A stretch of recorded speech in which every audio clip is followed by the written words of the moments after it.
Cari amici, ieri il Papa Francesco, al saluto ai presenti in piazza San Pietro, ha detto queste parole: oggi ricorre la Giornata Mondiale della Montagna, domenica 11 dicembre, che invita a riconoscere l'importanza di questa meravigliosa risorsa per la vita del pianeta e dell'umanità. Il tema di quest'anno, ha detto il Papa, le donne muovono le montagne. È vero, le donne muovono le montagne, ci ricorda il ruolo delle donne nel curare l'ambiente e nel custodire le tradizioni delle popolazioni montane. Dalla gente di montagna impariamo il senso di comunità e il camminare insieme.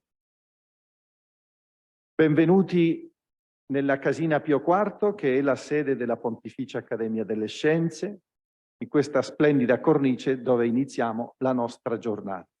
Do la parola a Sua Eminenza il Cardinale Giuseppe Tolentino de Mendonça, prefetto del Dicastero per la Cultura e l'Educazione della Santa Sede, che insieme con la FAO, la Mountain Partnership, è l'organizzatore di questa giornata.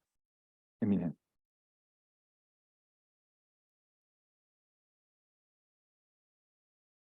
Eccellenza Direttore Generale della FAO, Monsignor Fernando Chica, osservatore permanente della Santa Sede presso la FAO, Dottoressa Laura Colombo, Vice-Presidente Generale del Club Alpino Italiano, Monsignor Melchor Sanchez de Toca, Sottosegretario del Dicastero per la Cultura e l'Educazione, cari amici, signore e signori.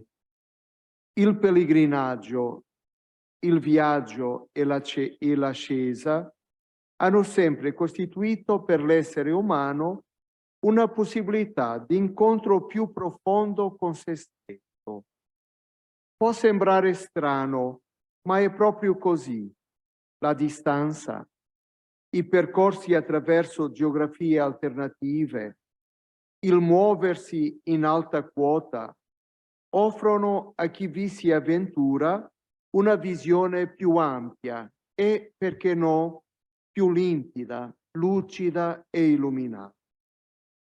Il desiderio di una visione di questo tipo è latente in tutti noi.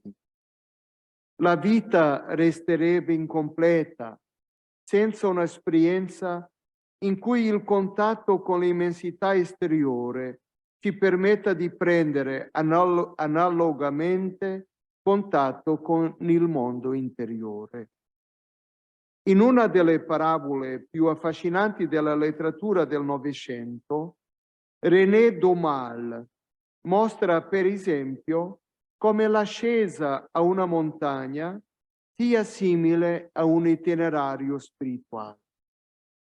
Daumal ricorre alla categoria del monte analogo per parlare del momento in cui la montagna fisica si rivela nella scalata una realtà simbolica.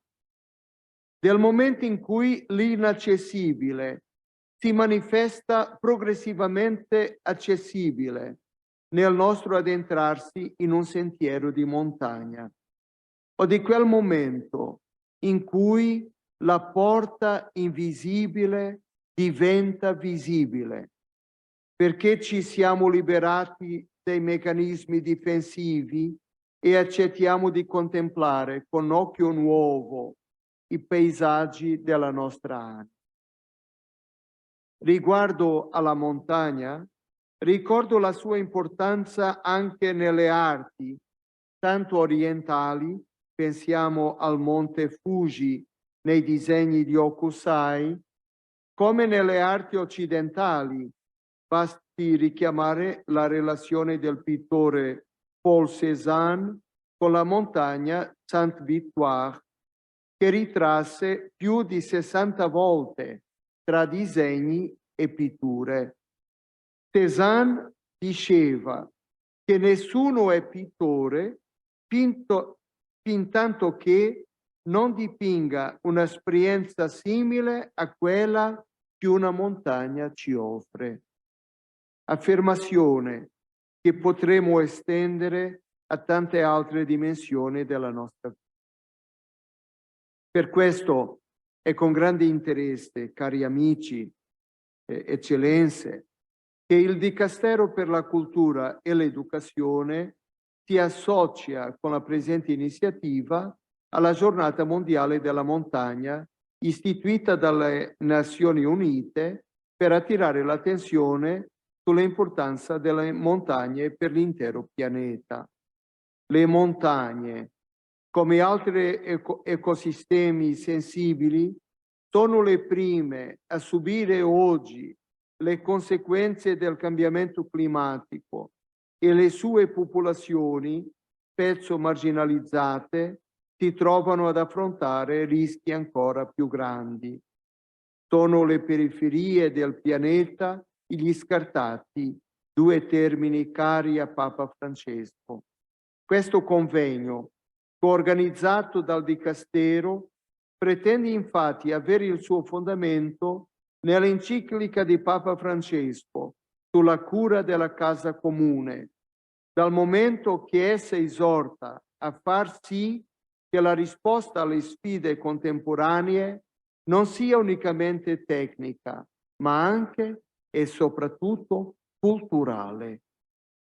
Questa dimensione culturale si declina lungo due percorsi, si direbbe due sentieri di montagna. Il primo è verso l'alto, perché costituisce un sentiero che si inerpica verso le cime. Ci viene ricordato nell'Enciclica Laudato Si che tutto l'universo materiale è un linguaggio dell'amore di Dio, del suo affetto smisurato per noi. Suolo, acque, montagne, tutto è carezza di Dio.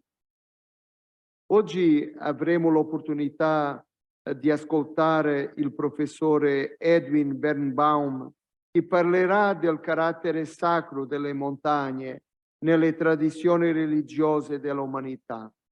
La montagna come carezza di Dio. Nella rivelazione biblica in particolare, la montagna è il luogo della rivelazione divina. Mosè ed Elia da una parte, Cristo stesso che si trasfigura sul monte e che proclama il suo messaggio nel discorso della montagna. C'è tanto ancora da cogliere, da scoprire e da sviluppare per la spiritualità contemporanea partendo dalla montagna. Il secondo percorso è la discesa verso gli uomini. La tutela delle montagne deve in verità tradursi in un cambiamento culturale, vale a dire in un programma educativo, uno stile di vita, un'amicizia verso il creato, una fraternità sociale. A tale scopo occorre mobilitare educatori e creatori culturali, penso alle arti visive, al cinema, alla musica, alla letteratura, per contribuire a generare nuovi sguardi.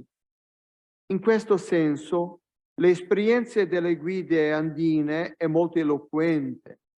Per millenni le popolazioni andine hanno considerato la montagna quasi come una minaccia dalla quale bisognava allontanarsi e proteggersi.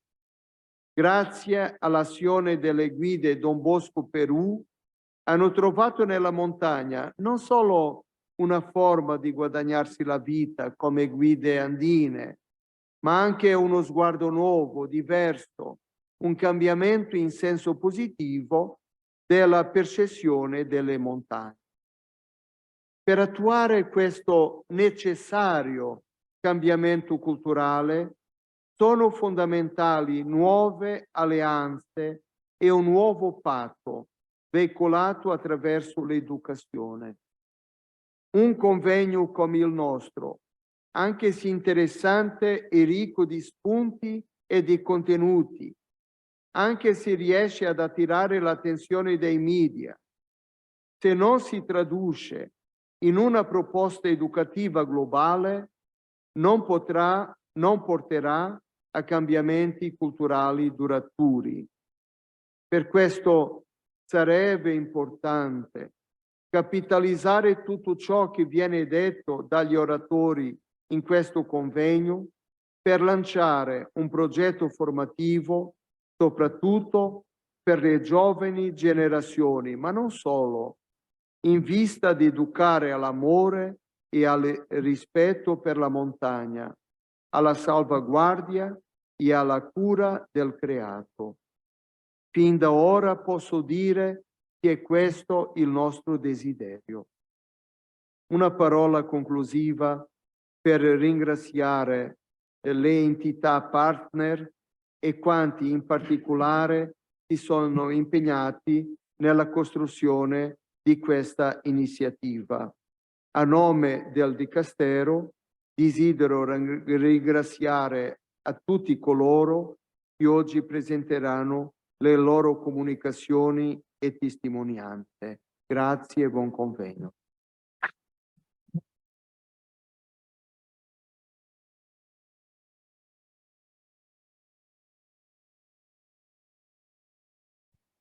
Grazie Eminenza anche del suo tempo prezioso. Sappiamo che dovrà lasciarci presto per accogliere la delegazione dei vescovi dell'Austria che sono in visita ad Limina.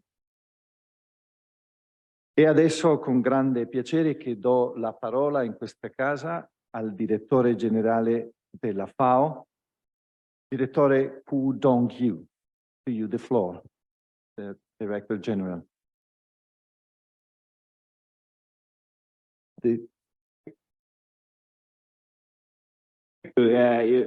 Excellencies, ladies and gentlemen, dear mountain friends, and I'm so honored to be at the Vatican again to celebrate the International Mountain Day 2022. I think that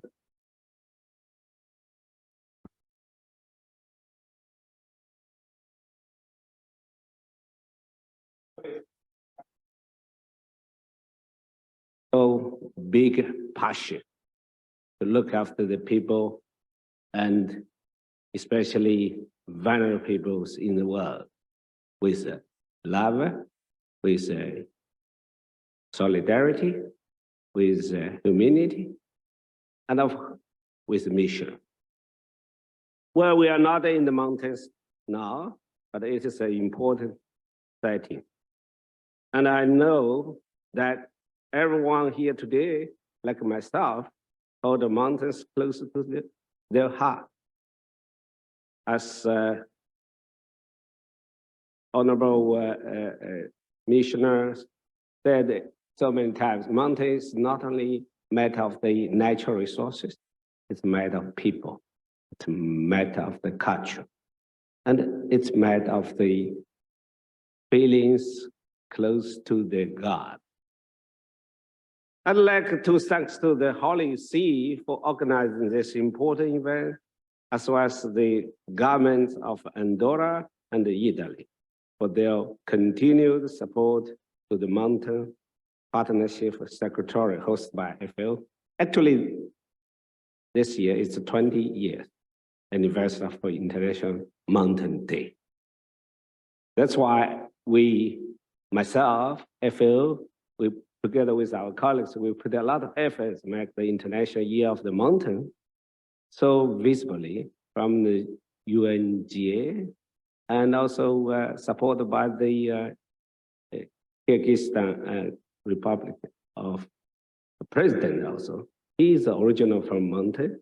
And of course, last year it's supported by the President of Italy. And even last Friday, we had a mountainous culture show by the fashion show first time in the history of FAO, and also in the celebration of International Day, all the days. We had the first time fashion show connect with the mountainous people, indigenous people. So I'm so proud to tell you that Mountains Partnership is the United Nations alliance dedicated to improve the lives of mountains people and protect the mountains environment and the natural resources, of course. FAO, as a leading UN agency for sustainable mountains development, as well as for the annual observation of International Mountain Day, is grateful for the support and the efforts of members and all the partners for the ongoing work in support of mountains. Whether we live in the highland or the lowland, mountains sustain life for all of us. For many cultures and religions, mountains have a spiritual meaning of purity and are sacred and are considered links between the heaven and the earth. I had a fortune with all the major religions, holy places. I can share my common observation, common feeling. For the Taoist in China and the Buddhists in Southeast Asia, and of course here, Roman Catholic, and also Muslim. So every temple or mosque, they always try to talk to the God, to the heaven. But ideally, the original found the highest place. Even Rome, look, the 7 hills, small hills, but the Vatican, you are located in Janicola. Yeah? So it's one of the most famous ones in Rome. So that's something, give you special power and special passion and the message to call on brothers and sisters to follow you, to do good things, to educate the people and to tell them what is the most important things for human being. We share the same passion, share same solidarity, because we are human beings. No matter you have different color, different people you saw, and different original places, and no matter you are rich or poor. So solidarity comes from the common vision, common original of religions.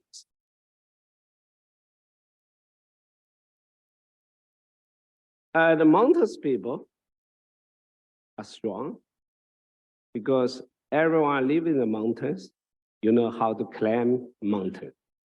You face from one side of a mountain and climbing to another side. That's the real build your strength. And also you can tackle, fight against any obstacle. Build your own self-strength to touch, to living harmonized with nature. That's the people lives in mountains, different from other people who live in the plain, who live in the city. Yeah, you took everything ground. But people in the mountains, yeah, it's really struggling. But also they are very vulnerable now. And the impact of a climate crisis added to the difficulty of their daily lives. They are the first to suffer from ice melting, disappearing glaciers, wildfires, landslides, biodiversity losses, and the spread of the pest and disease. That's why we share the common future. If we didn't work together, their problem is early warning, early indicator for us. Together, through our collective action, we can help the mountain people build resilience in the facing of this challenge.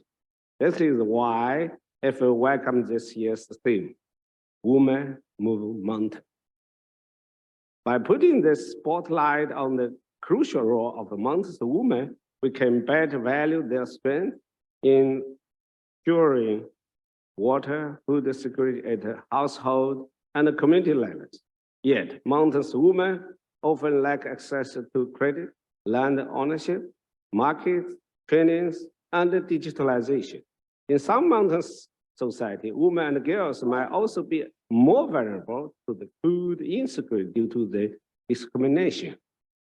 At the recent COP27, we hear that when the rural women have access to resources, service, and opportunity, and are given a voice, they can move mountains. Well, when empowered, women can be a driving force against hunger, malnutrition, climate change, biodiversity loss, and the rural poverty.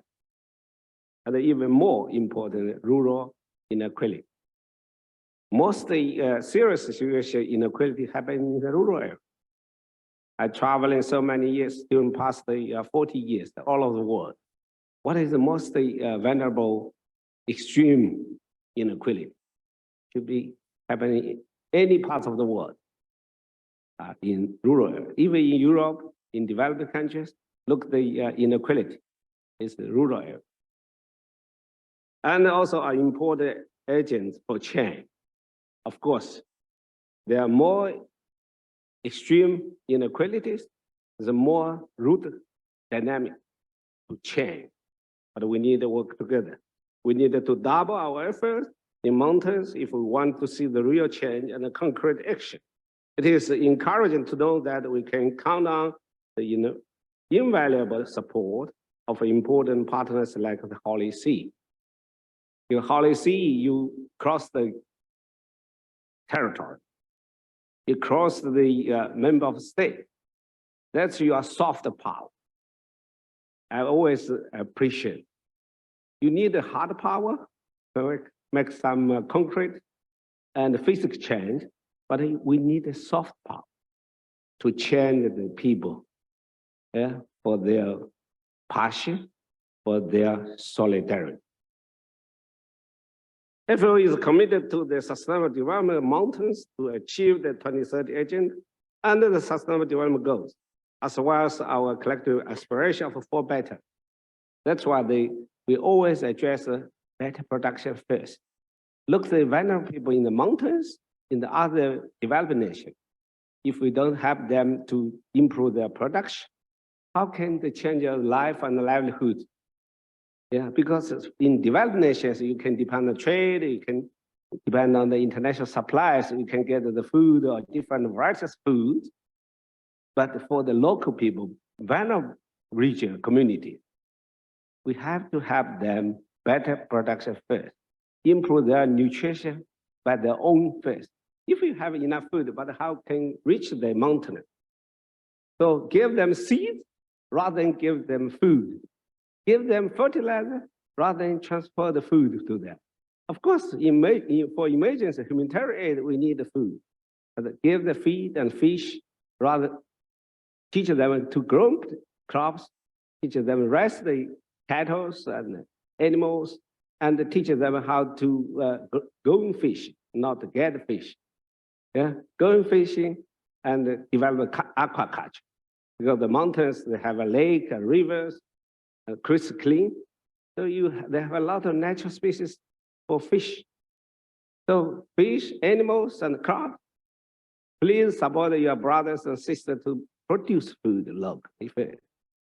Because it's an organic place. You can produce organic food by their own. And they can trade with outside to make the money, generate incomes to improve their livelihood as well. So that's real bad nutrition solutions. And then, of course, we can support them protect the environment, better environment, and better life for life quality and livelihood improvement, both. Let us continue to work together, ensure that no one is left behind. And that is the four betters become the reality for the mountains amongst people and the well-being of the entire world. For people, planet, prosperity, and peace. I thank you. God bless you all. Thank you.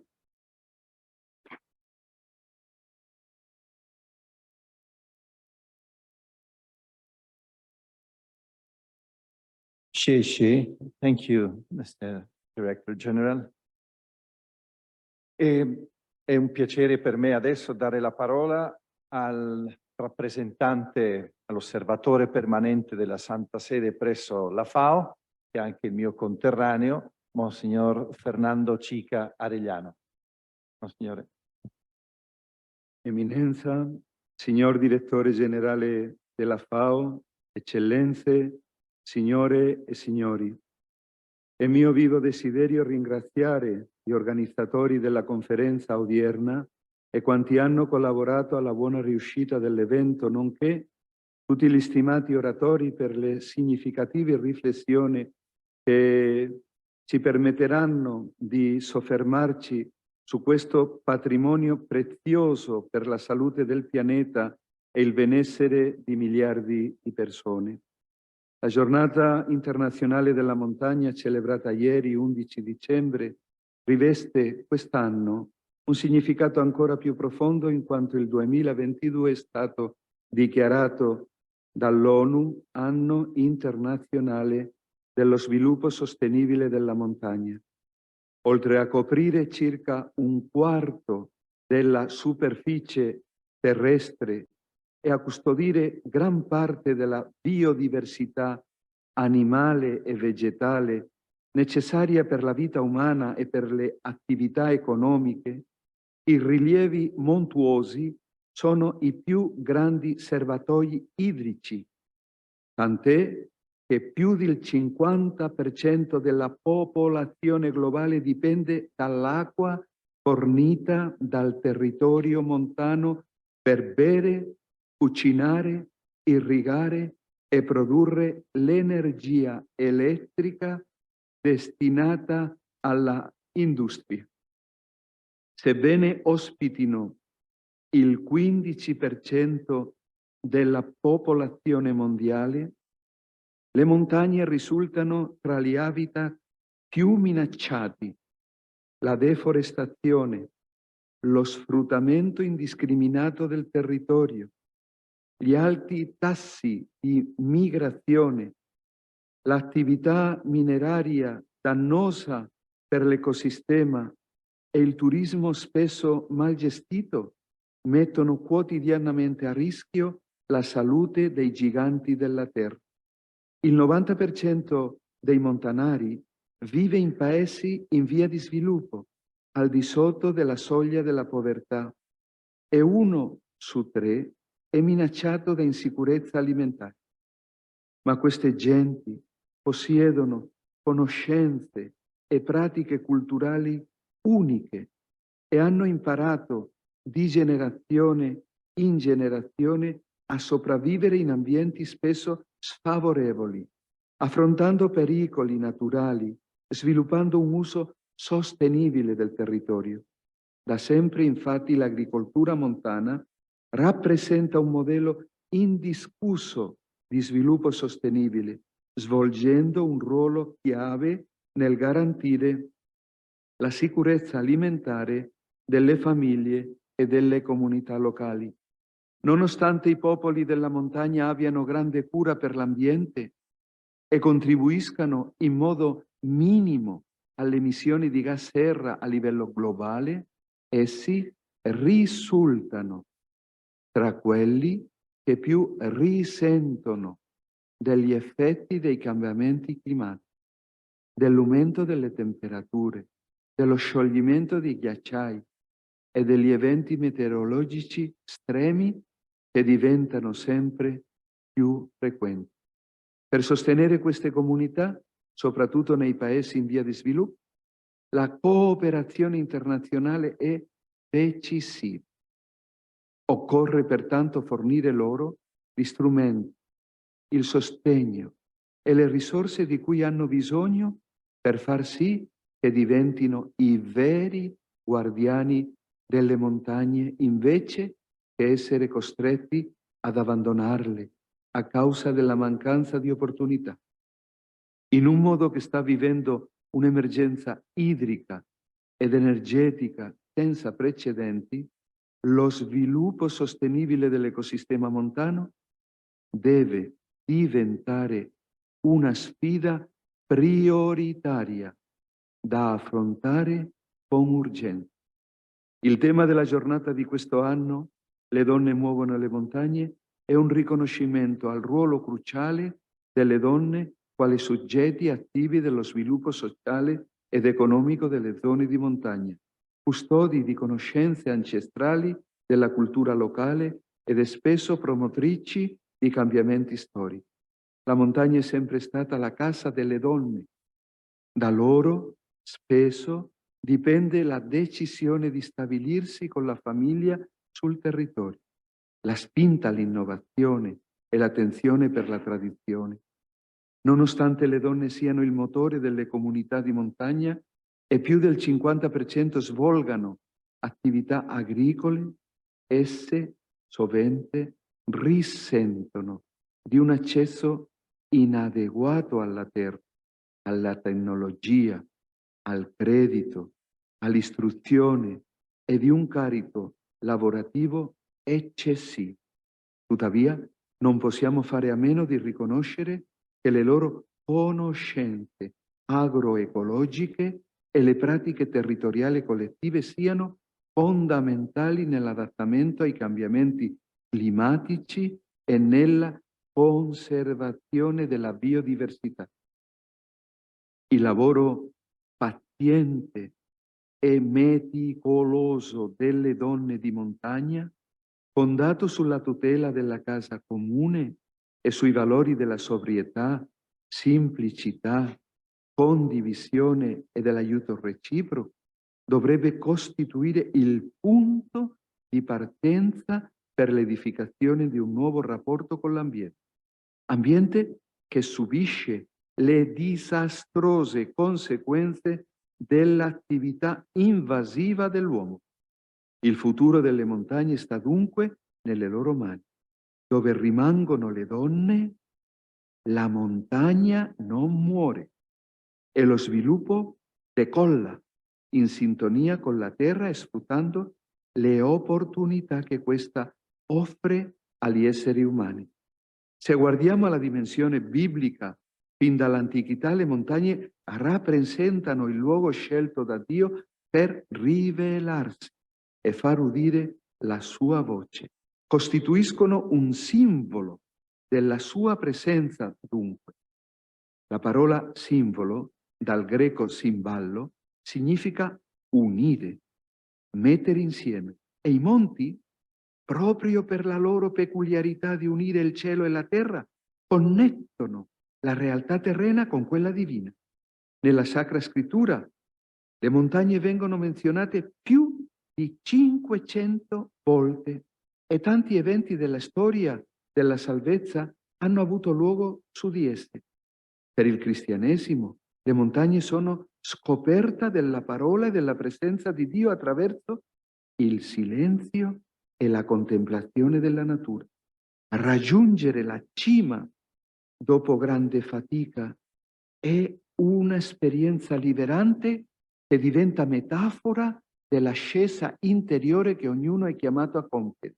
Significa lasciare la banalità e rifugire la superficialità per apprezzare con stupore e gioia interiore quanto esiste nel creato, soffermandosi a meditare su ciò che è davvero essenziale nella vita. Nella loro maestosità, le montagne ci insegnano a promuovere la cultura dell'incontro. Lo sa bene l'alpinista, per cui il dovere di aiuto e soccorso del prossimo è uno dei principi fondanti di questa attività che è stata tra l'altro inserita nella lista rappresentativa del patrimonio culturale immateriale dell'UNESCO. Pertanto, l'alpinista ci insegna che l'attenzione al fratello che incontriamo sul nostro sentiero di vita deve muoverci a promuovere iniziative politiche, economiche e sociali che pongano davvero al centro la persona umana, la sua inviolabile dignità e che si prefiggano l'obiettivo di edificare il bene comune, via sicura per aprire cammini proficui e imperituri protesi verso una pace vera e solidale. Verso l'alto, diceva Pier Giorgio Frassati, quando andava in escursione con gli amici, e questo deve servire da sprone anche a noi affinché non ci accontentiamo di pibacchiare delle cose mediocri, ma perché siamo esigenti e ci impegniamo con umanità e con competenza, dando il nostro piccolo ma fondamentale contributo per la creazione di un mondo migliore. La montagna ci riporta quindi all'impegno e alla dedizione a vivere il tempo diversamente, a rispettare se stessi, il prossimo e il creato, a ricercare l'Altissimo. Come ha ricordato Papa Francesco nell'Enciclica Laudato Sì, suolo, acqua, montagne, tutto è carezza di Dio. Pertanto, in un tempo di crisi come quello attuale, occorre impegnarsi affinché le montagne continuino a portare il loro messaggio di bellezza e di serenità agli uomini che ne hanno tanto bisogno in un mondo così pieno di indifferenza e di aridità. Grazie di cuore.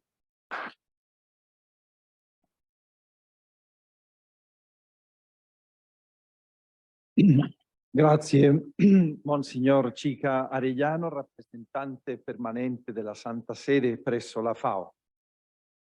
Questo convegno non sarebbe stato possibile senza il sostegno del Club Alpino Italiano, il CAI, una delle istituzioni più importanti dell'Italia, il club alpino più antico d'Europa, credo è sicuramente quello che conta maggior numero di tesserati, che è qui rappresentato dalla vicepresidente vicaria Laura Colombo. Laura, a lei la parola.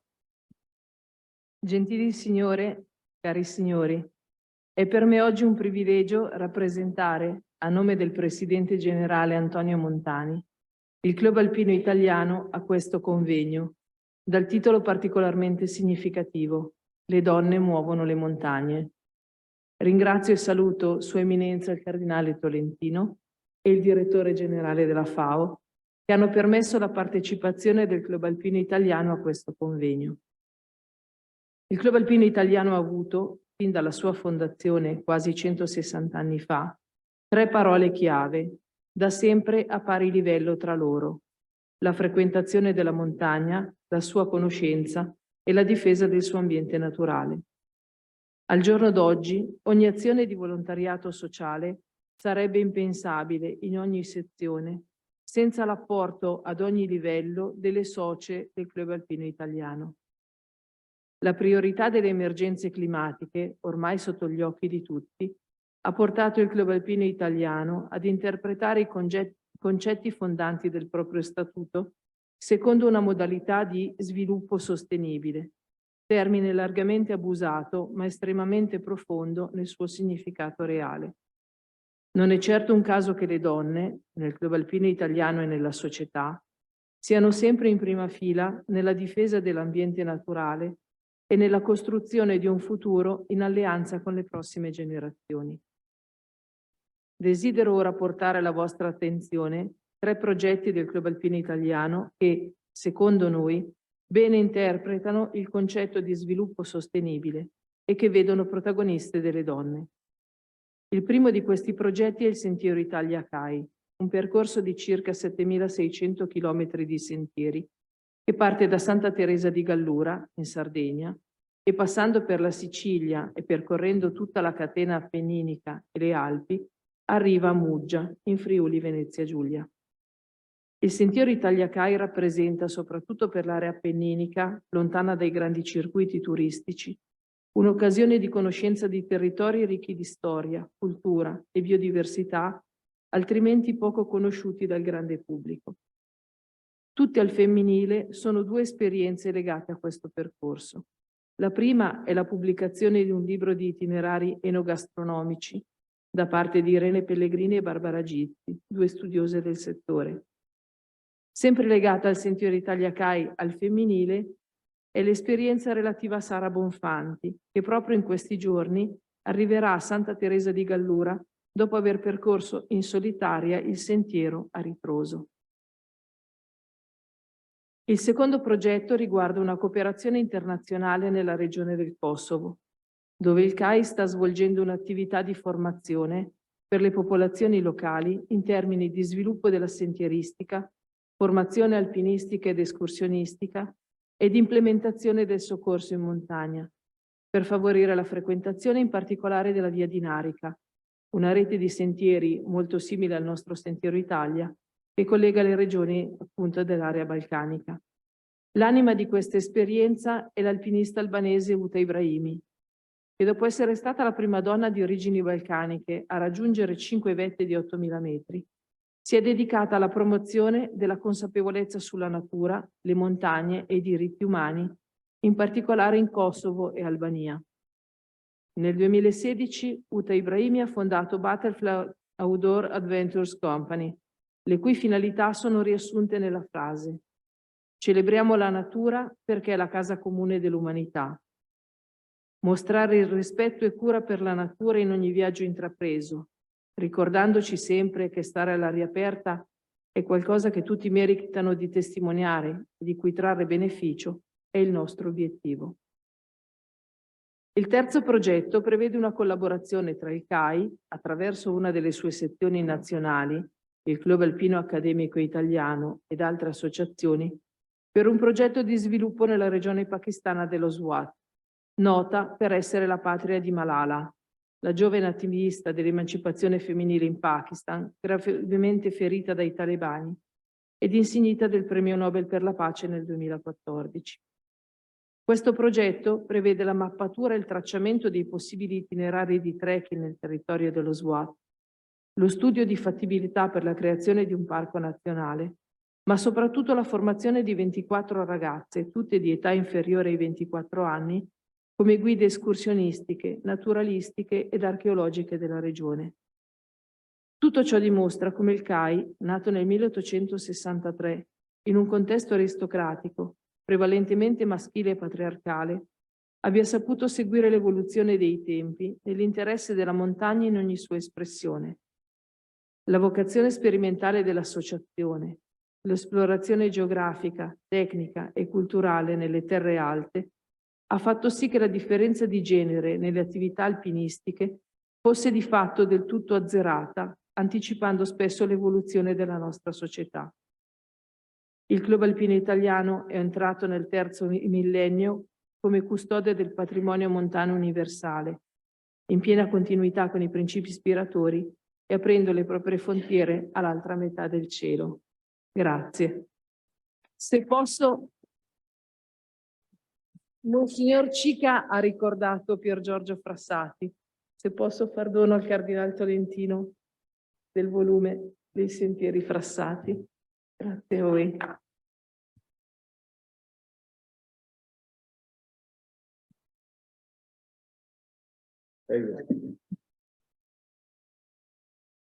Grazie Laura Colombo, vicepresidente vicaria del Club Alpino Italiano, per queste parole che riportano la centralità delle donne in quest'anno. Le donne muovono montagne.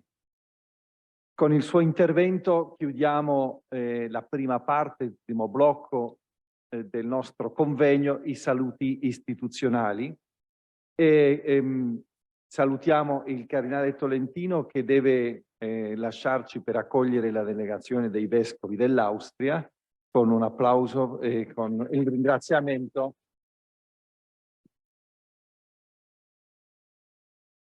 Per questa giornata. E adesso entriamo anche il Direttore Generale della FAO, che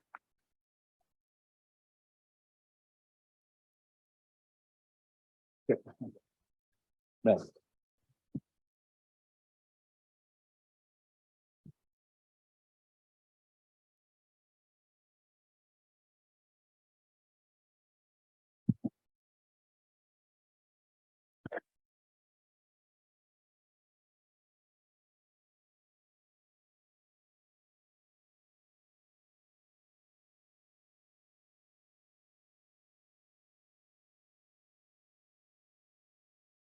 Bene, cari amici, dear guests, i saluti istituzionali sono sempre il pegno che bisogna pagare in ogni convegno. L'abbiamo assolto dignitosamente e adesso entriamo nel vivo della discussione di questa giornata dedicata alla montagna che, come avete potuto vedere, ha tantissime sfumature.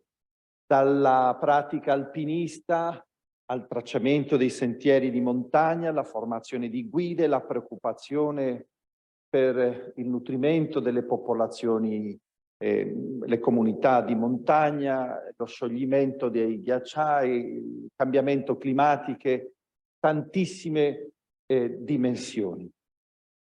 Quando abbiamo pensato a questo convegno, volevamo portare il messaggio della montagna e non abbiamo trovato un miglior relatore per questo tema di Edwin Bernbaum. Edwin Bernbaum porterà adesso il messaggio della montagna e per me adesso è un piacere presentarvelo. Lui è nato in America, è americano degli Stati Uniti, ma è nato in America del Sud e parla anche la mia lingua, lo spagnolo, e la lingua di alcuni dei presenti. Oggi è il 12 dicembre, che è la Madonna di Guadalupe, imperatrice delle Americhe, che è apparsa all'indio Juan Diego su una collina, tanto per continuare la serie di montagne sacre di cui ci parlerà Edwin Bernbaum. Edwin Bernbaum, PhD, è co-presidente del UICN, gruppo the Group on the Cultural and Spiritual Values of Protected Areas, CSVPA. È un fellow dell'Istituto de Montagna. È uno studioso a scuola di religione e mitologia comparata che ha al centro soprattutto la montagna.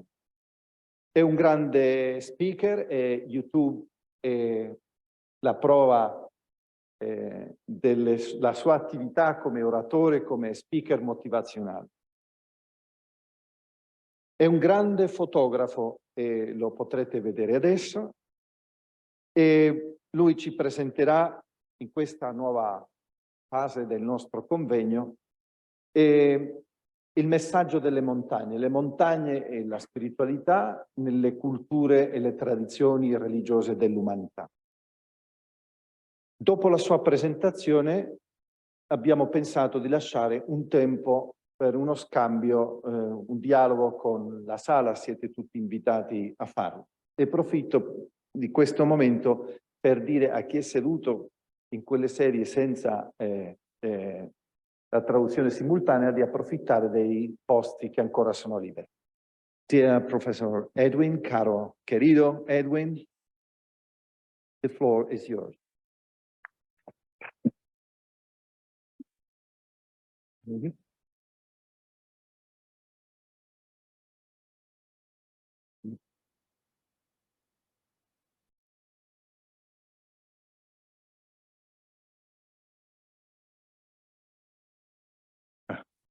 Ok. È un grande onore essere stato invitato a questa conferenza in Vaticano per parlare in compagnia di un così illustre e interessante gruppo di relatori sul messaggio della montagna.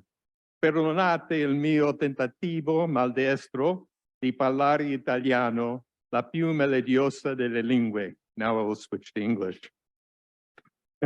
I would like to thank the Holy See, and in particular the Dicastery of Culture and Education and the Mountain Partnership of the United Nations for organizing the conference and for inviting me to participate.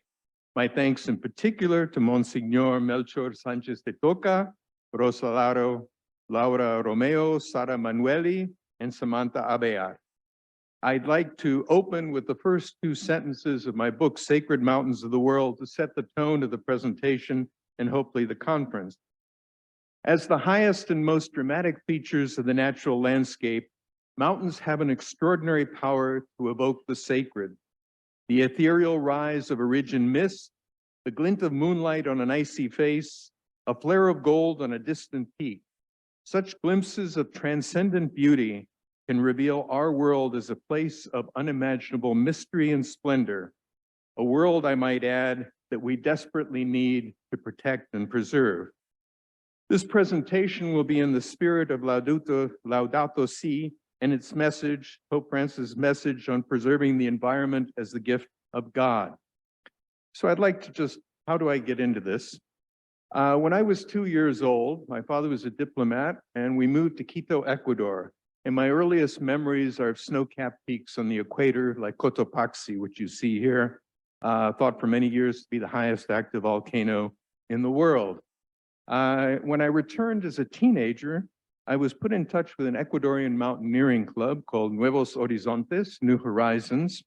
And I went up, I was drawn to snow. There was something magical and pure when snow falls. It transforms the world. It becomes very white, pure, and mysterious. Evokes the sacred, although I wouldn't have said so in so many words when I was young.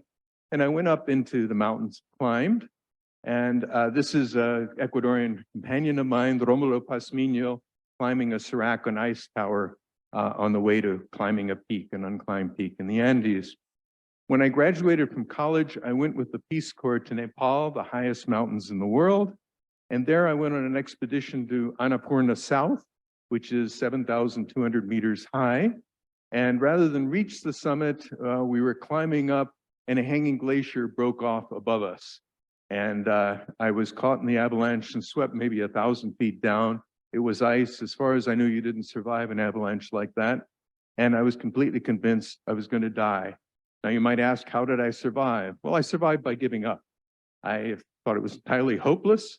And at that point, something deep within rose up and took over and did everything very smoothly, precisely, as though I knew exactly what I was doing, but I didn't know it all.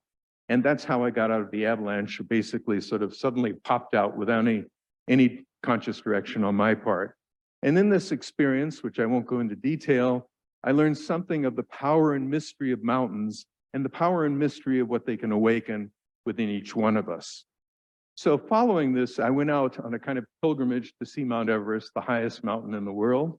And while I was doing that, I managed to trek back to Kathmandu with a group of Tibetans and Sherpas and the abbot of Tengboche Monastery, which you see here on the south side of Everest. But I should add, before I did that, we climbed this peak here, which is about 6,000 meters high. We thought we'd made the first descent of an unclimbed peak. And for 11 years, I had the pleasure of thinking that until I ran into somebody who climbed it before us. But 11 years was a good run, and I was quite happy with that. So I trekked back to Kathmandu, and out of this came a project to list and microfilm Tibetan texts at this monastery. So I returned, and this is me in a younger incarnation with the abbot of the monastery on the left. The monastery is Tengboche, and he had given me this Tibetan nobleman's robe, which you see on the right. Now, in the course of doing this research, I became interested in what mountains mean, not only to Tibetans and Sherpas, but to people around the world. And that eventually led to my writing a book on sacred mountains of the world and going in projects that came out of that. So let's begin. If we look at what makes mountains sacred or inspirational, there are many ways, but I think at a very deep level, one can say that mountains have the power to evoke an experience of something of deeper significance or reality that gives meaning and vitality to people's lives. However one may conceive of that significance or reality, it may be God, nature, emptiness, or just being in touch with something mystery within oneself. And this translates across many different cultures. Now, generally, people experience that something of deeper significance or reality through the views they have of mountains. And I've identified 10 views or themes that are particularly widespread around the world. And we'll explore a few of them because we don't have much time in this talk. And the first one that normally people think of is the mountain as a high place because it's high, close to heaven, close to what's divine. And the mountain that represents that, of course, is Mount Everest, the highest mountain in the world. Now, if you look at this picture, which I took from Tibet of the Everest, you'll see right next to the summit is a little white dot. That's the planet Jupiter next to the summit. Since Jupiter in Greek mythology, Jupiter is Latin, Jupiter is Zeus in Greek mythology. So this would make Mount Olympus the true Mount Everest, the true Mount Olympus, the abode of Zeus, which you see here. Now, the most famous reason, at least in the English world, given for climbing mountains is because it's there. This was an answer that was given by George Mallory in the 1920s, a British climber, when he was asked why he wanted to climb Everest. And he said, because it's there. Now, he disappeared in Everest and his body was found a few years ago. But you have to ask a second question. There's more to it than just because it's there. You have to ask, what is the it that's there? And I would maintain that for many climbers, whether they realize it or not, the it that's there is that something of deeper significance or reality that gives meaning and vitality to people's lives. Now, I wouldn't say that every climber does this. There are many, many different reasons why people climb, more reasons than there are climbers themselves, but this is one of an important reason. Now, because of this, Everest is the highest mountain in the world, has assumed a semi-sacred status in the modern world because the modern world tends to put an ultimate value or concern on whatever is number one, highest, and Everest is the highest mountain in the world. And it's come to symbolize for many people the highest goal you can strive to attain, whether your pursuit be material or spiritual. And of course, there are problems that come out of that. Now, because of that, the Tibetan name of Mount Everest is Chomolungma or Jomolangma, and that until recently has almost always been mistranslated in Western and outside literature as Goddess Mother of the World, because foreigners assume that for Tibetans and Sherpas, the highest mountain in the world must be the abode of a supremely important deity. Turns out that's not the case. Jomolangma in Tibetan is short for Jomo Myolang Sangma, which is the name of the goddess of the mountain. The Tibetan language is monosyllabic like Chinese, so each syllable has a meaning. And rather than making acronyms, the Tibetans and Sherpas will contract a long string of syllables. So Jomo Myolang Sangma contracts down to Jomolangma, and she's a relatively minor goddess. First of all, in Tibetan Buddhism, there is no goddess mother of the world, so it doesn't really fit the religion. And she's considered, she gives worldly benefits like long life and wealth and so on. Now, for the higher attainments, the transcendent attainments of spiritual liberation and enlightenment that stand at the heart of many Asian religions, there's a mountain which is much more important, considerably lower than Mount Everest, called Mount Kailas in Western Tibet. And you see it here. Kailas is about 7,000 some meters high, actually a bit less, it's 6,700 meters, but it stands by itself, as you can see, and it has the shape of a Buddhist monument called a stupa or a Hindu temple, stands out. And it's the most sacred mountain in the world for about 1 billion people, not 1 million, but 1 billion, and followers of at least 4 religions, including Hinduism and Buddhism. For Hindus, it's the abode of Lord Shiva, who's one of the 3 forms of the supreme deity, who is said to abode on the summit. And here you see a Hindu pilgrim bathing in the sacred lake Manasaravad and offering water to the mountain. Kailas is the end of one of the longest and most arduous, at least in the past, pilgrimages in the world. Hindus will come up from India 3 weeks over very high passes over the Himalayas. In the past, Tibetans would ride on horseback for months across the plateau to get to this mountain. Here you see a Tibetan woman who has come on pilgrimage, and she's come for the spiritual experience of a lifetime, and you can see that showing in her face. Now, when you come to this mountain, you don't climb it, you walk around it, you treat it as a religious monument. And the circumambulation is about 50 kilometers. It took us about 2.5 days. Tibetans who are in very good shape, grandchildren and grandmothers will do it in 1 long day. Now, for both Hindus and Buddhists and other religions, the mountain is sacred in many ways, but one way is it's a center. So this is another theme, the mountain as a sacred center. It's supposed to be the physical manifestation of an axis mundi, a cosmic axis that links all realms of existence from the depths of hell through our world to the heights of heaven. And it dwarfs Mount Everest. The mountain is 80,000 yojanas high. A yojana is more than 1 kilometer, so Everest dwindles to nothing in comparison. And here you see a representation of the mountain at a Buddhist monastery in Bhutan. Tibet's most famous yogi, Milarepa, who lived in the 11th century, had this to say of Mount Kailas. The prophecy of Buddha says most truly that this snow mountain is the navel of the world. This is the great place of accomplished yogis. Here one attains transcendent accomplishments. There is no place more wonderful than this. There is no place more marvelous than here. The height of the circumambulation is the Pass of the Saviors, which you see here at a rather high altitude at over 5,600 meters. And the Tibetan woman in the foreground is giving away a piece of herself, an old tooth, a lock of hair, symbolizing that she's relinquishing attachment to the isolated ego in order to attain enlightenment or liberation for the sake of all beings. And one of the ways in which Kailas functions very importantly is that it symbolizes the way in which within each person in their center, they can awaken the spiritual forces of wisdom and compassion, which are both necessary to attain liberation in the Buddhist tradition, or moksha, release in the Hindu. Now, jumping across the world to my country, and as appropriately, of course, these are the San Francisco peaks in Arizona. I live near San Francisco in California, but these peaks were named San Francisco many years before San Francisco even became a town by the Spanish who came up here. These are the highest peaks in Arizona, and they're sacred to 16 different tribes, American Indian tribes, in particular, the Hopi and the Navajo. And you can see the Hopi and Navajo names below there. Now, here the mountain represents the theme of the source of blessing, and blessings of various kinds. In particular here, there is the blessing of water, and water is life.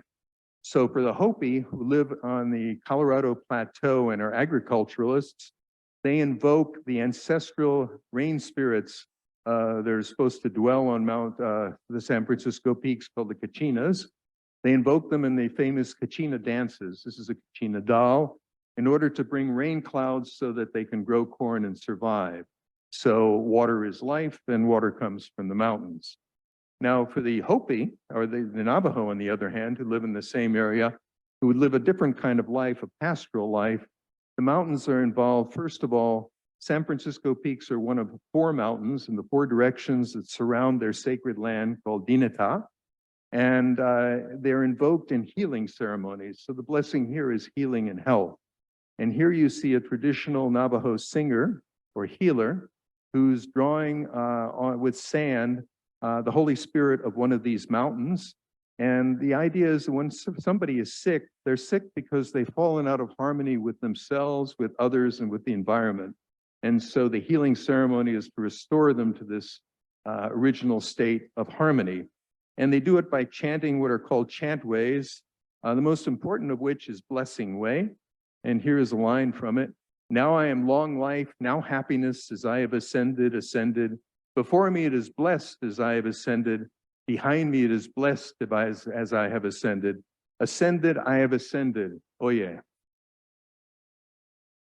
Now, if we shift over to Africa, Mount Kenya, which you see here, is a major sacred mountain.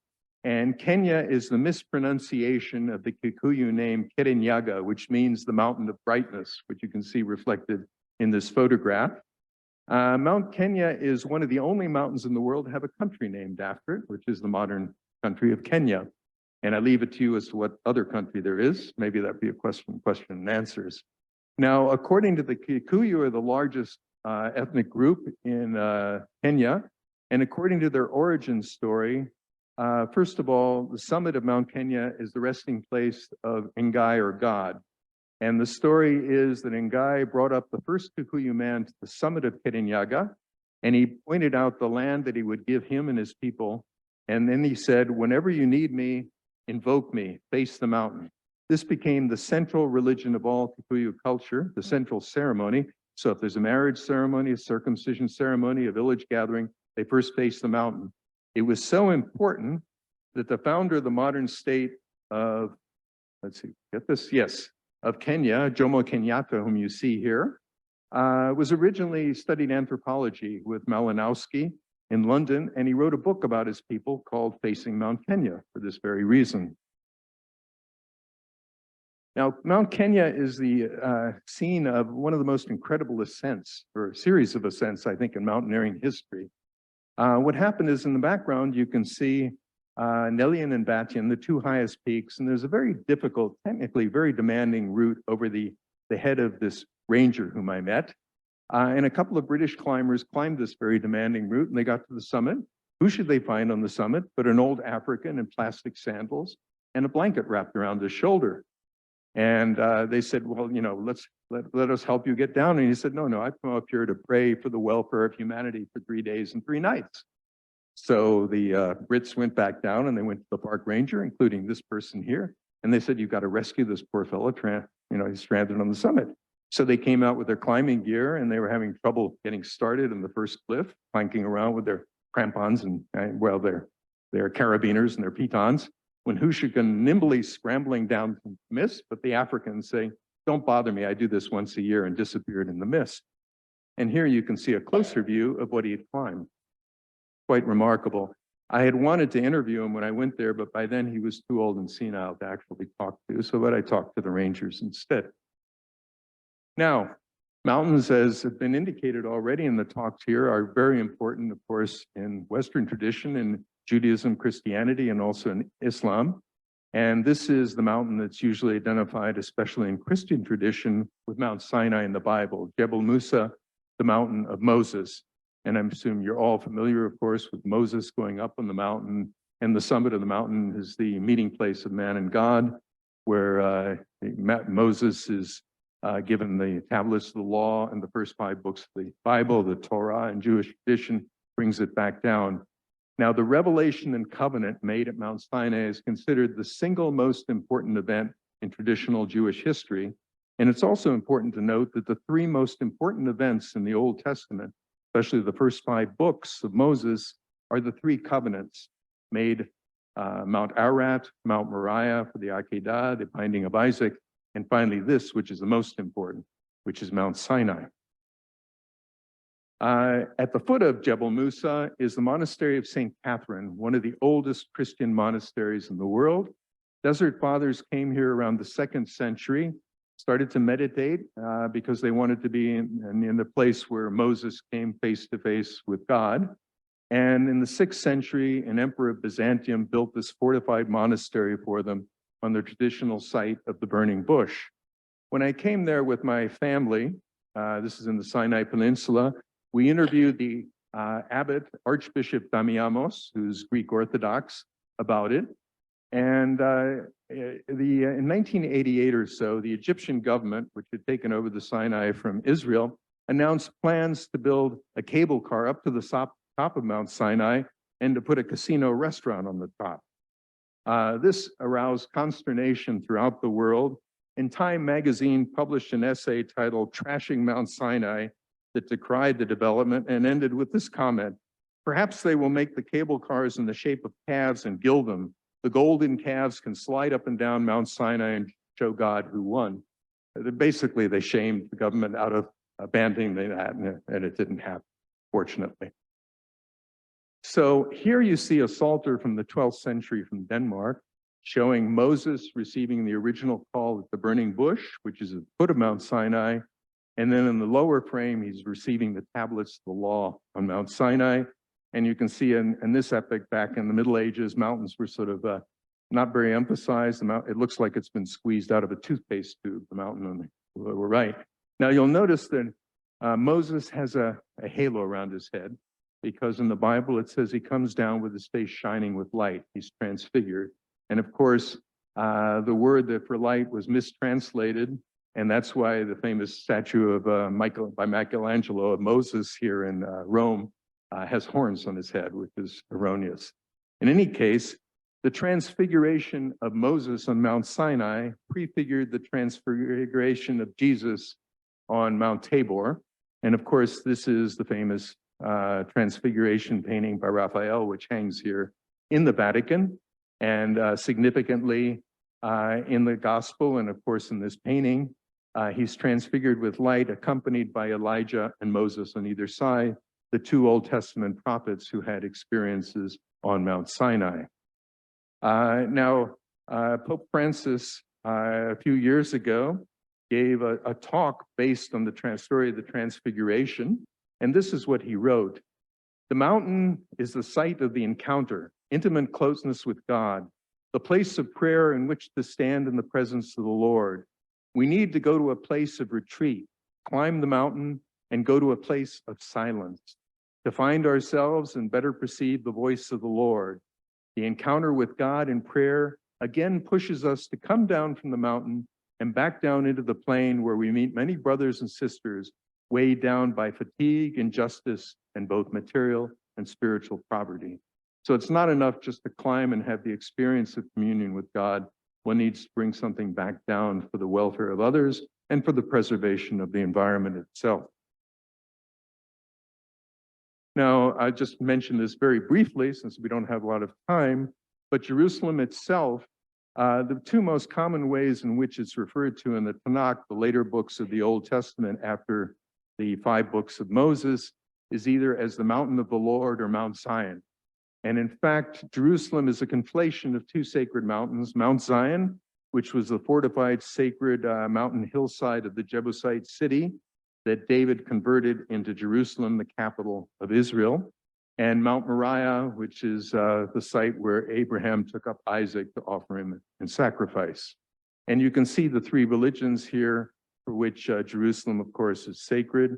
The Al-Aqsa Mosque in the foreground, which is the 3rd most sacred site in the Muslim world, and the place where Muhammad on his celebrated night journey was supposed to have come from Mecca on his horse and then gone up to the 7th heaven and received the highest revelations from this place. In the background is a Jewish cemetery, and of course the Mount of Olives where Jesus ascended at the end of his life. Now, mountains are also extremely important as another theme. We've seen the theme of mountain as a place of revelation now. They're also places of transformation and inspiration.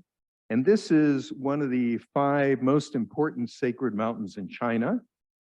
This is Huashan, the most spectacular of the 5. China probably has the longest record of ascents of mountains of any culture in history. According to the Chinese annals, in the 3rd millennium before the Common Era, the legendary first emperors of China were supposed to have gone ritual tours of every 4 or 5 years, ritual tours of the empire. And in each quarter of the empire, they would climb a mountain to establish sovereignty over the princes of the realm. And in fact, the most important official in the court of the emperor had the title the 4 Mountains. So you can see the importance of mountains.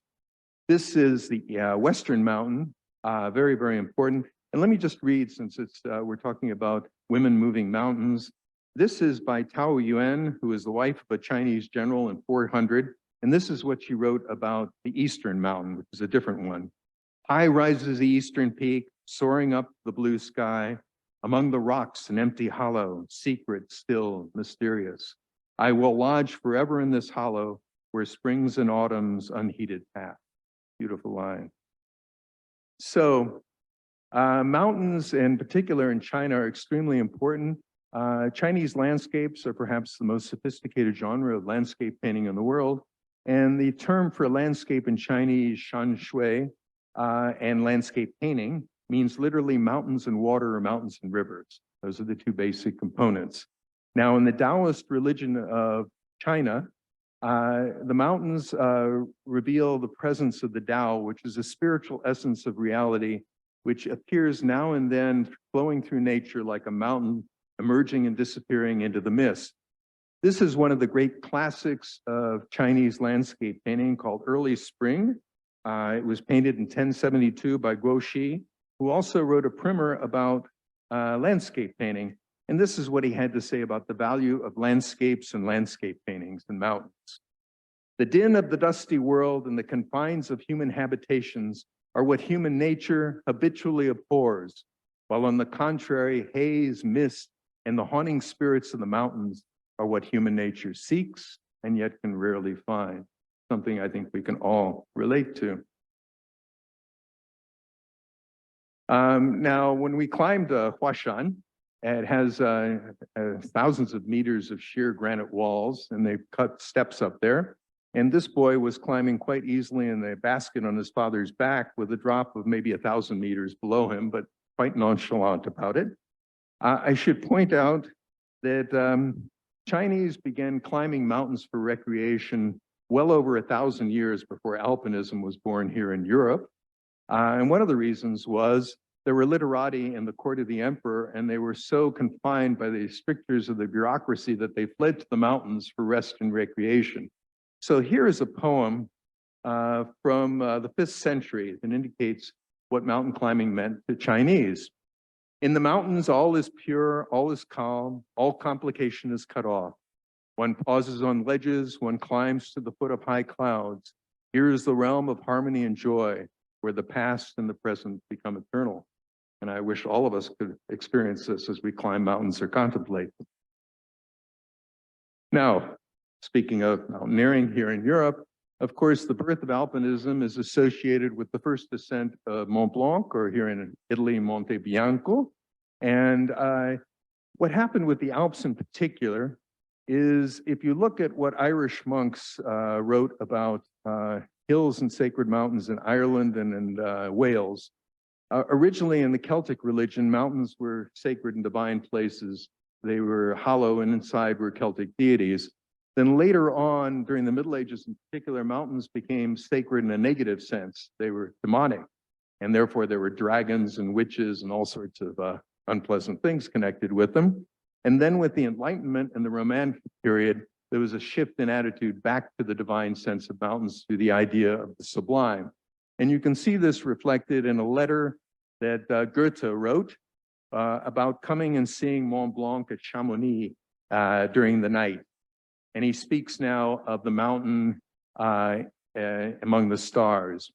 Mount Mont Blanc, was clear without brilliance, like the Milky Way, but more dense, a bit like the Pleiades, only more extensive, shining among the stars that surrounded it, glittering not as brightly, but with a vaster, more coherent mass. The mountain appeared to belong to a higher sphere. So you can see here the transformation of the idea of the sublime. And it's no coincidence that only a few years later, with the birth of alpinism, that alpinism coincided with this idea of the mountains being a place of sublimity and spiritual inspiration. It's right there at the birth of mountaineering. And of course, this was helped a great deal by Jean-Jacques Rousseau and his writings, in particular La Nouvelle Héloïse, which inspired people to go to the Alps in great numbers in the 18th century. So here's a view of Mont Blanc, and Pope Pius XI, Pope Ratti, was a mountaineer and climber before he became Pope.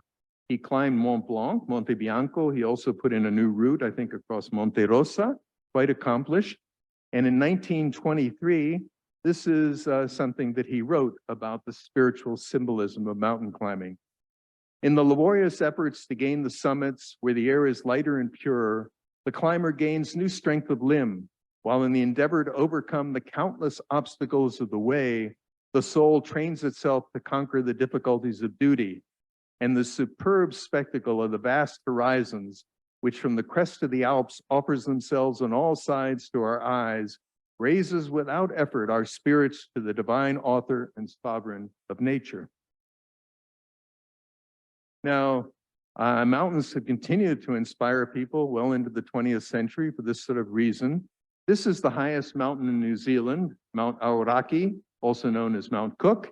It's sacred to the Maori people. And for the Maori people, certain groups, each mountain is the frozen ancestor of their tribe and is the main symbol of who they are.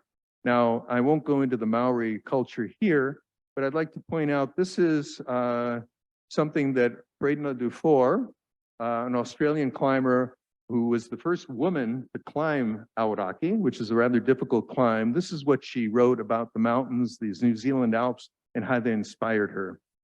From the moment that my eyes rested on the snow-clad Alps of New Zealand, I worshiped their beauty and was filled with a passionate yearning to touch these shining snows, to climb to their heights of silence and solitude, and feel myself one with the mighty forces around me. And you can certainly see that sort of deeper sense of the sublime and the spiritual inspiration of mountains that they had for her and many other women. In more contemporary writing, you have the very well-known French mountaineer Catherine Destivelle, and this is what she wrote about her motivation to go climbing. For the little city dweller that I was, life in the mountains represented paradise, a life free from all constraints where only nature dictates its law. So here we see another theme connected with mountains of view. The mountains is an earthly paradise, reflecting a higher paradise, and also a place of freedom. Very, very important. In the United States, where I live, this is Yosemite Valley, Half Dome, and John Muir is one of the founders of the modern day environmental movement, at least in the United States. For him, Yosemite Valley was a temple far finer than any made by human hands. He wrote this way, and this is what he wrote about going up into the mountains. Climb the mountains and get their good tidings. Nature's peace will flow into you as sunshine flows into trees. The winds will blow their own freshness into you, and the storms their energy, while cares will drop off like autumn leaves. It's important to note that the birth of the environmental movement had a lot to do with protecting mountains in particular as places people could go to for spiritual renewal as well as physical renewal and health. Now, because of this, I started and directed a program with an organization called the Mountain Institute, in which we worked with U.S. national parks. We called it the Sacred Mountains program. And one of the parks we worked with was Mount Rainier National Park in the northwest part of the United States. Mount Rainier is an enormous volcano, and it's become an icon of the Pacific Northwest. People of cities like Seattle identify with it. It functions very much like Mount Fuji in Japan as a symbol of the Japanese people. And in fact, there's a sister mountain relationship between Mount Rainier and Mount Fuji. So we did a project in a number of parks, and I'm just going to give you a little indication of this particular project. This was a traveling exhibit called Mountain Views, and it had 3 panels. On the right was a panel about how people at the park were inspired by the mountain to work there, then well-known environmentalists, geologists, and so on. And then on the left, very interesting, first of all, when this was put out, it's what does the mountain mean to you was the important question, and they would put out a sheet of paper and people would write on it and take this back to the park. Now, on the left was Mountains of the World, and what we did was we looked at other mountains that were icons like Mount Rainier, so Mount Fuji, Mount Kailas, which you've seen, Mount Kilimanjaro, and also you can see Martin Luther King Jr., famous civil rights leader whose most famous speech, I Have a Dream, was all about freedom ringing from mountains all over the United States, which he named. Now, this is very, very important. In fact, right up at the top, you can't see it here, but it says, mountains awaken a sense of wonder and awe. Because of their inspirational qualities, mountains reflect the highest values of people and cultures around the world. And one reason we did this, and one reason the U.S. National Park Service was very interested in this, was we were reaching out to different ethnic groups, so-called minorities in the U.S. that haven't been going to parks, like African Americans, Hispanic people, and looking at their backgrounds and encouraging them to go, which is very important for the National Park Service. So for example, with Mount Kilimanjaro, which we have here, which is an icon of Africa, this is something that Julius Nyerere wrote. He was the founder of the modern state of Tanganyika, which became Tanzania. And on the night of its liberation, a couple of Tanganyikan climbers went up to the summit of Kilimanjaro and shot fireworks. And then this was put in a plaque. So any of you who climbed Kilimanjaro will see this saying by Julius Nyerere. We will light a candle on top of Mount Kilimanjaro, which will shine beyond our borders, giving hope where there is despair, love where there is hate, and dignity where before there was only humiliation. Very inspiring words. So here was an exhibit that we did at Yosemite National Park on 58 major national parks and the inspirational nature of wilderness and nature as sources of inspiration. For each park, there was a picture of it, a little description of it, and then an inspirational quote. So for Great Smoky Mountains National Park, which is on the east coast of the United States, we had a quote by a Cherokee elder named Jerry Wolf. And this is what he said. The Great Smoky Mountains are a sanctuary for the Cherokee people. We have always believed the mountains and streams provide all that we need for survival. We hold these mountains sacred, believing that the Cherokees were chosen to take care of the mountains as the mountains take care of us. A beautiful expression of the reciprocal nature of the relationship between humans and mountains and nature in general. Now, turning to climate change, as I said, I began climbing in the 1960s with Nuevos Horizontes, and we climbed this peak called Iliniza Sur, And you can see it's covered with glaciers in 1963. I came back in 2003, and this is what the mountain looked like. Almost all the glaciers were gone from climate change. Now, up to the north, just north of the equator, there's another mountain which is very sacred to the local people called Cotacachi. And all of its glaciers had disappeared and its snow cover. The mountain is now black where it used to be white. And the local people are very concerned. They think that Mama Cotacachi, as they refer to the mountain, is angry with them. And they've hired shamans, for example, to do rituals to propitiate her. Now, these are a couple of shamans or curanderos, healers, that I interviewed in Cusco, Peru. And the one on the left is probably the highest category of these healers, traditional healers, called an Alto Misayok. And the way throughout the Andes, healers, traditional healers, get their power to diagnose and heal through their relationship, especially in Peru, with the Apus, or spirits of sacred mountains. And the way the highest category of these traditional healers is chosen is he's up on a high ridge and is struck by a bolt of lightning and killed, and then a second bolt immediately revives him. Certainly much more difficult to become a curandero or traditional healer than a doctor here at your universities in my country and yours. Now, this is Lake Imja, which is at the foot of Lhotse, one of the peaks in the Everest Massif. And you can see this glacial lake that's formed here. This is a serious problem, especially in the Himalayas, also in the Andes, because the glaciers are melting, forming these lakes, and they're held in place by very insubstantial dams of loose moraine rock. And when they give way, there are enormous glacial outburst floods that sweep away villages and so on.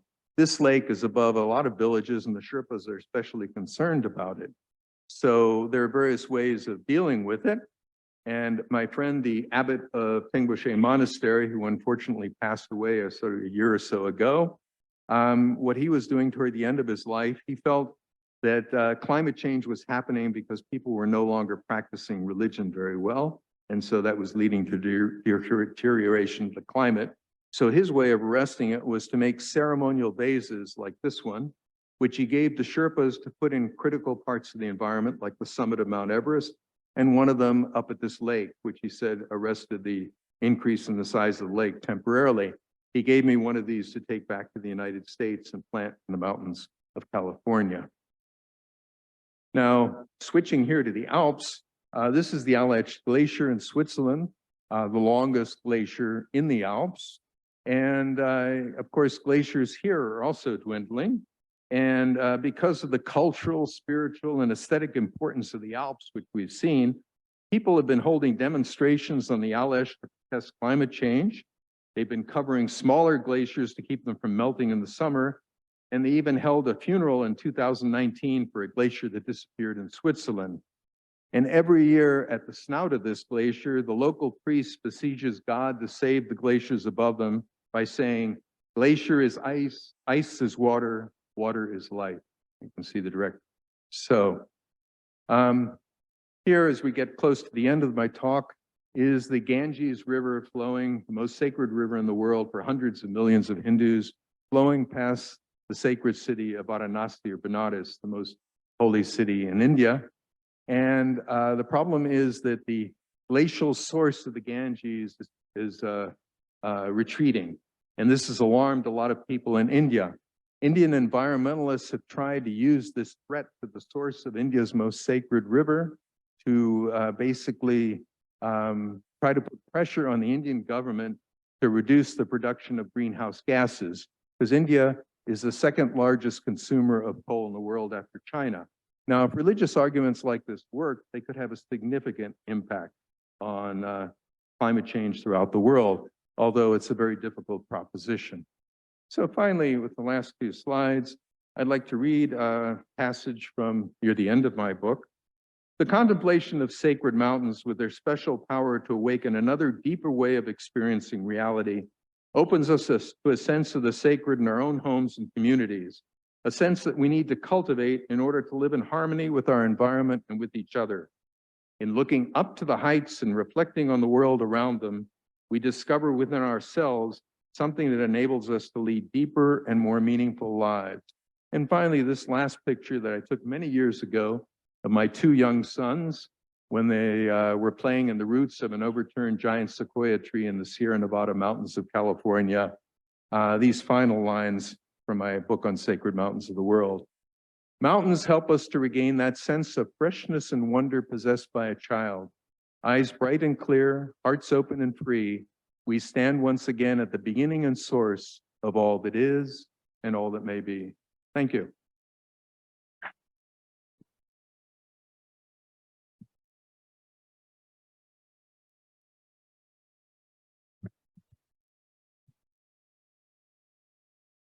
Querido Edwin, dear Dr. Bernbaum, you took us on a world tour.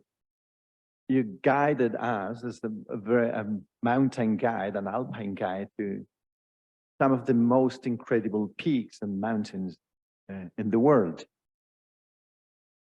Thank you for this tour and this truly inspirational message. Now, before the coffee break, which we are all longing for, I would like to give the floor to you.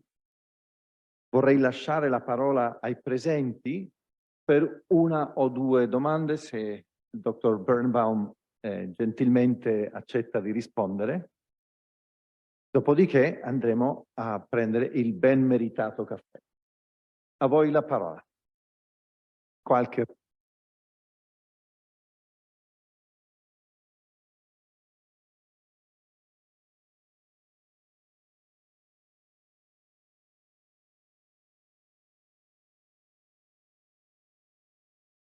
Thank you for a lovely talk. I really enjoyed it. You said at the beginning that you weren't going to speak in Italian. So that meant that you didn't use the word la montagna, which is femminile, so a female word. So my question to you, are mountains male or female? That is an excellent question. Actually, there are both. It all depends. It's very interesting. In my country, in the United States, in fact, there's a Mountain Protected Areas Network, and a woman wrote and said, why are all mountains in the United States, why are all mountains masculine? I said, well, actually, that's not the case. In the United States, they're named for explorers and statesmen, so like Mount Whitney, Mount McKinley, and so on. But if you look, for example, here in the Alps, the Jungfrau is the maiden. So there's a female mountain. Mount Everest is actually the name of a female goddess. Annapurna, I mean, she who is filled with food, the goddess as well. Mountains can also symbolize the phallus of a male and also breasts. For example, in the United States, we have a national park, Grand Teton National Park, Les Tetons. So I leave that to you as to what that's about. So it's both, it can be both.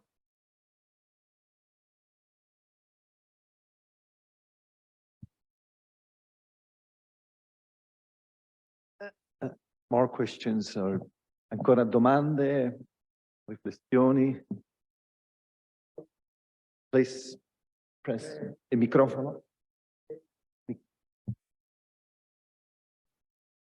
Questo. Professor Bernbaum, lei è uno storico garante dell'associazione Mountain Wilderness. Qual è il rapporto che lei immagina tra le attività di difesa dell'integrità delle montagne del mondo che porta avanti praticamente soltanto Mountain Wilderness in Italia e nel mondo e la sacralità stessa delle montagne?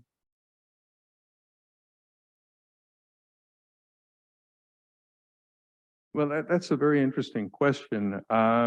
I think I tried to indicate that, you can look at mountains as, well, let's put it this way. I think there are three general ways in which mountains can be viewed as sacred. There are traditional sacred mountains like Mount Sinai, and we've seen Mount Fuji and so on. There's a well-established tradition, a web of myths and practices and beliefs. And then there are mountains that have sacred spots in them, while the mountain itself may not be sacred. An example here in Europe is Montserrat, outside of Barcelona. It's in a mountain, but the sacred part of it is the church where the Black Madonna is. And then finally, there are ways in which mountains can be personally inspirational or sacred. And that's, if the mountain awakens a certain sense of wonder and awe for you, it's in a sense, your personal sacred mountain. And I would say in the case of Mountain Wilderness International, which I'm on the board of guarantors of, the emphasis would be on the inspirational nature of mountains, which inspires people to protect them and to try to do something about the ill effects of tourism and too much tourist development. There's also, I think, the role of Mountain Wilderness in basically respecting people's views of mountains. It's kind of interesting. Some people will say, if it's a sacred mountain, you don't climb it. Well, that's true of certain mountains that you don't climb, especially for indigenous nations in North America, where I am. But on the other hand, the religious ritual in China is to climb the sacred mountain, and also in Japan. And in fact, there is a Japanese mountain climbing religion called Shugendo, which combines Buddhism and Shinto, and the practice is to ritually climb a mountain, symbolically climbing toward enlightenment in order to get power and then bring it back down to the people below. So I don't know if that answers your question, but it gives you a sense of the ways in which this would happen. And just as an example of the ways in which climbers can help, in the United States, there's a national park monument called Devil's Tower, which is of a great volcanic plug. And it's very sacred to the Lakota and a number of Plains Indians in the area there. There's a ritual season in July, and the local indigenous people don't want the mountain climbed then. So most climbers agreed to this, including the American Alpine Club, and I'm sure Mountain Wilderness would have as well. Unfortunately, there were some guides who had a business taking people up, and they said, well, our religion is mountain climbing, so you're discriminating against us. But most climbers did respect this, and basically the climbing season is stopped then. I don't know if that answers your question, but I tried to get at it.